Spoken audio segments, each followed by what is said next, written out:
Hello students, स्वागत है आपका इस ऑनलाइन ट्यूटोरियल में। स्टूडेंट्स, आज का हमारा टॉपिक है रीअलोक फंक्शन।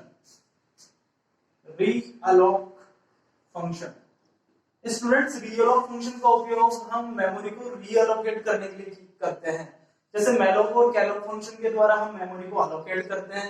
यदि उस मेमोरी को हमें इंक्रीज करना हो, यदि उस मेमोरी को हमें डिक्रीज करना हो, उसमें कुछ चेंजेस करने हो, तो हम रीअलोक फंक्शन का उपयोग इसके लिए करते हैं।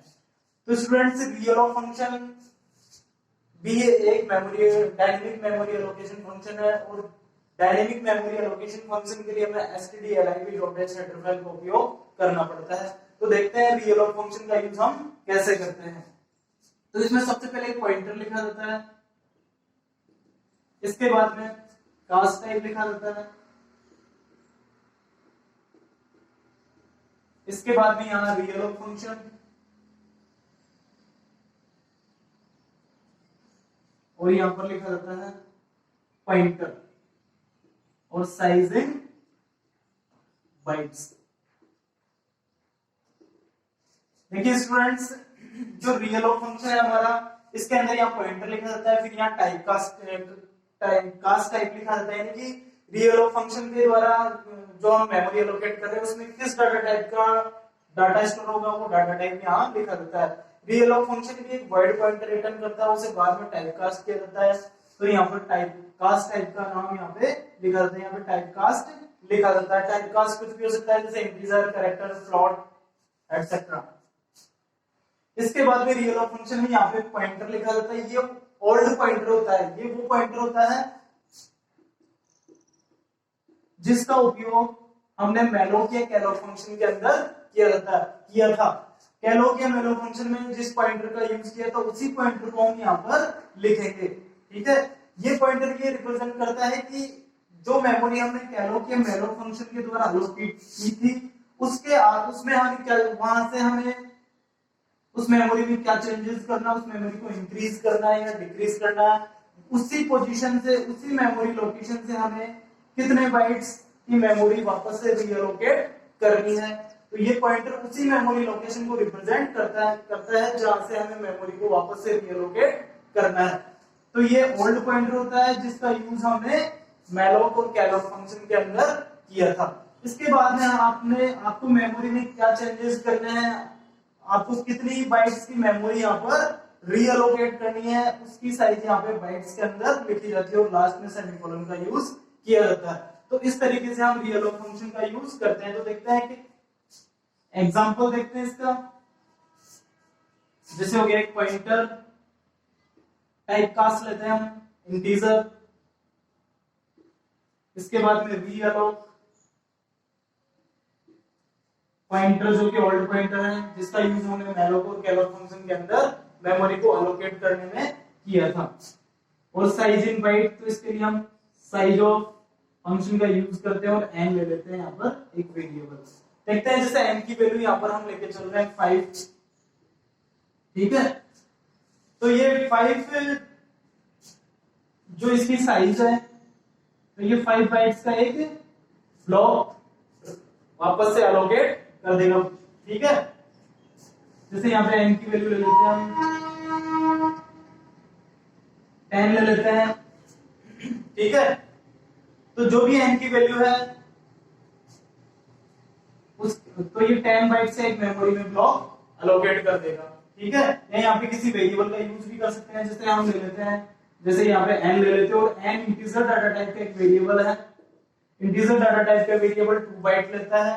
तो यहाँ पे n की वैल्यू जैसे 5 है तो 2 into 5 10 बाइट्स का स्पेस मेमोरी के अंदर अलोकेट हो जाएगा। ठीक है, तो हम यहाँ पर डायरेक्ट साइज भी दे सकते हैं या किसी वेरिएबल का यूज करके भी साइज दी जा सकती है। जैसे इंटीजर टाइप का वेरिएबल लेते हैं और यहाँ पे n की वैल्यू जैसे 5 है तो इंटीजर 2 बाइट्स लेता है, तो 2 into 5 10 बाइट्स का मेमोरी स्पेस अलोकेट हो जाएगा, रीअलोकेट हो जाएगा।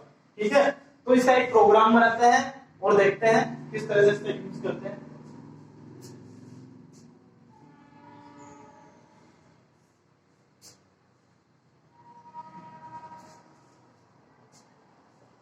हम मैन फंक्शन से स्टार्ट करते हैं प्रोग्राम को। वाइट मैन सबसे पहले हम वेरिएबल्स क्लियर करेंगे जिनका यूज हमें इस प्रोग्राम के अंदर करना है। सो इंटीजर डाटा टाइप में एक n लेंगे जो कि नंबर ऑफ एलिमेंट्स को रिप्रेजेंट करेगा, एक i लेंगे जो फॉर लूप चलाने में यूज होगा, और एक पॉइंटर लेंगे। ठीक है, इसके बाद में स्टेटमेंट प्रिंट करते हैं, print F enter the number of elements, enter the number of elements।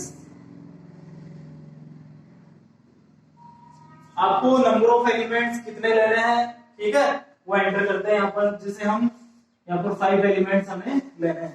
इस प्रोग्राम में हम एक स्क्वायर टेबल प्रिंट करेंगे, जैसे 1 का स्क्वायर 1 होता है, 2 का स्क्वायर 4 होता है, इसी चीज हम 10 तक की एक स्क्वायर टेबल प्रिंट करेंगे। पहले 5 तक की प्रिंट करेंगे, मैलोक फंक्शन के द्वारा मेमोरी एलोकेट करके, फिर उसे रीअलोक करके हम 10 तक की टेबल प्रिंट करेंगे। तो हमने सबसे पहले लिए नंबर ऑफ एलिमेंट्स 5, स्कैन है %d एड्रेस ऑफ n, तो n की वैल्यू हो जाएगी 5। इसके बाद में मैलोक फंक्शन से हम मेमोरी एलोकेट करते हैं, तो pointer equal to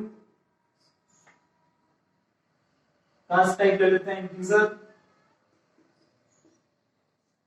malloc n into size of integer. ठीक है, n की वैल्यू हमारे पास में 5 है, तो 5 इंटू इंटीजर 2 बाइट्स लेता है मेमोरी में, तो 5 इंटू 2 यानी कि 10 बाइट्स का एक मेमोरी स्पेस अलोकेट हो जाएगा। इसे हम 2 बाइट्स के 5 ब्लॉक्स में डिवाइड कर सकते हैं। इसका इंडेक्स लेते हैं 1 2 3 4 एंड 5। ठीक है, अब हम क्या करेंगे, एक स्क्वायर टेबल प्रिंट करेंगे, तो printf the square table is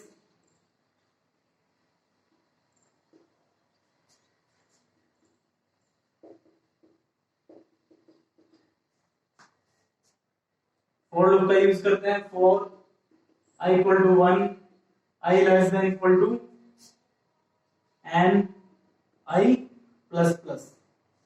इसके बाद में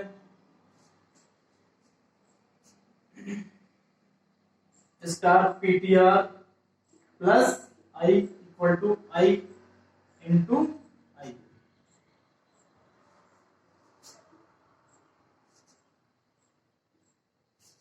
और प्रिंट है, इसे प्रिंट करा देते हैं, %d \t star pointer plus i।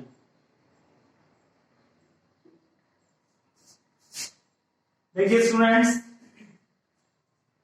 i की वैल्यू है 1, i की इनिशियल वैल्यू है 1 लेस देन n की वैल्यू थी हमारे पास में 5।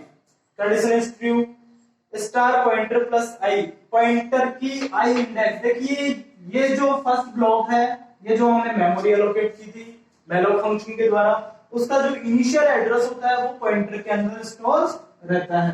ठीक है, और इसी पॉइंटर से हम इस मेमोरी को प्रोसेस करते हैं, इस मेमोरी को एक्सेस करते हैं। ठीक है, तो इस मेमोरी, ये जो पॉइंटर है, इस पॉइंटर यानी कि यहां से आपको इस पॉइंटर की फर्स्ट इंडेक्स पर हम पहला डाटा स्टोर करेंगे। पॉइंटर प्लस i का मतलब i की वैल्यू 5 है, i की वैल्यू 1 है, तो पॉइंटर की 1 इंडेक्स पर फर्स्ट डाटा हम स्टोर करेंगे। तो देखिए i की वैल्यू है 1, तो 1 इंटू 1 हो जाएगा 1, और ये 1 स्टोर होगा पॉइंटर की 1 इंडेक्स पर। तो हमने स्टोर कर दिया 1 इंडेक्स पर 1। इसके बाद में हम क्या करेंगे, प्रिंट है, इसे प्रिंट कराएंगे, पॉइंटर प्लस i। इससे ये जो एस्टेरिस्क सिंबल है, इसे हम डीरेफरेंस ऑपरेटर कहते हैं। ये क्या करता है कि उस पॉइंटर की उस पर्टिकुलर इंडेक्स पर या उस पॉइंटर के उस पर्टिकुलर एड्रेस पर स्टोर वैल्यू को रिप्रेजेंट करता है। तो पॉइंटर की i इंडेक्स मतलब पॉइंटर की 1 इंडेक्स पर वैल्यू क्या स्टोर है, उसे ये क्या करेगा, प्रिंट करेगा। तो पॉइंटर की 1 इंडेक्स पर 1 स्टोर है, ये उसे क्या कर देगा, प्रिंट कर देगा। ये हो जाएगा 1 प्रिंट। इसके बाद में i प्लस प्लस करेंगे, i की वैल्यू जाएगी 2 less than 5, condition is true.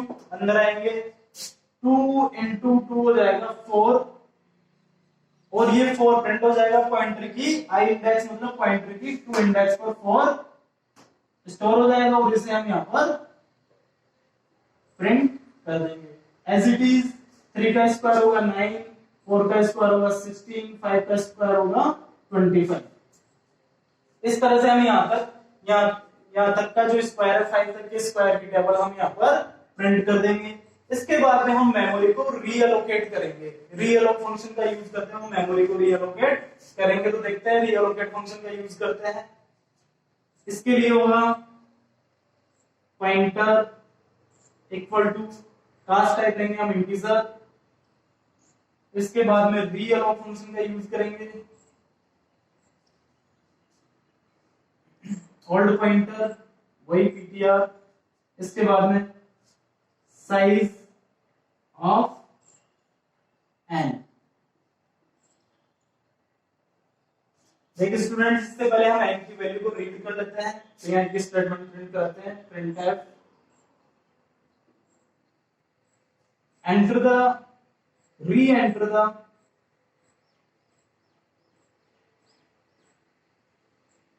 value of n। एक बार मैं इसे लिखा देता हूं। re-enter the value of n। n की वैल्यू अब हमने यहाँ पर दे दी 10।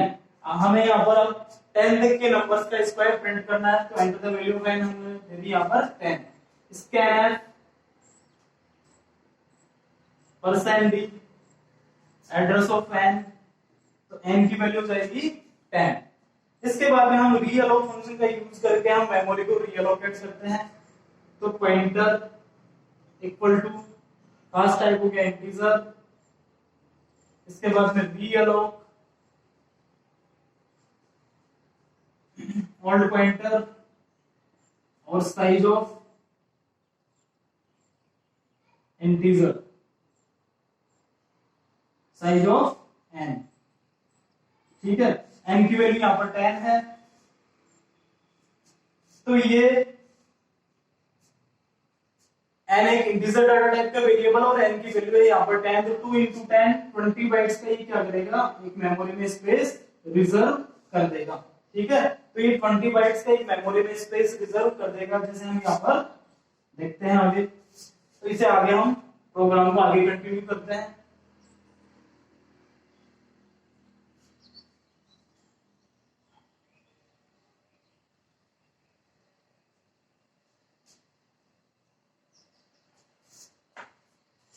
देखिए हमने 20 बाइट्स का मेमोरी में स्पेस रिजर्व यहां पर कर दिया है। जैसे यहां ले लेते हैं 1 2 3 4 5 6 7 8 9 और 10। ठीक है, ये इधर ले लेते हैं थोड़ा सा। 1 2 3 4 5 6 7 8 9 एंड 10। अब देखो प्रोग्राम को आगे कंटिन्यू करते हैं।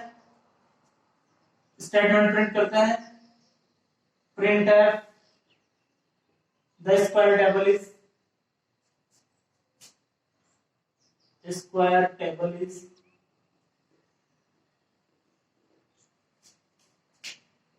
for I equal to 1, I less than equal to and I plus plus।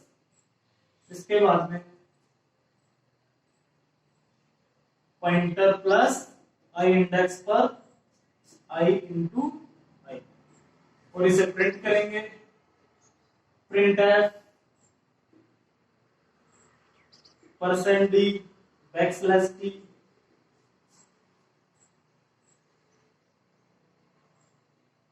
Pointer plus i को हम यहां पर प्रिंट कर देंगे। देखिए students, the square table is, अब हमें 1 से लेकर के 10 तक की स्क्वायर टेबल प्रिंट करनी है।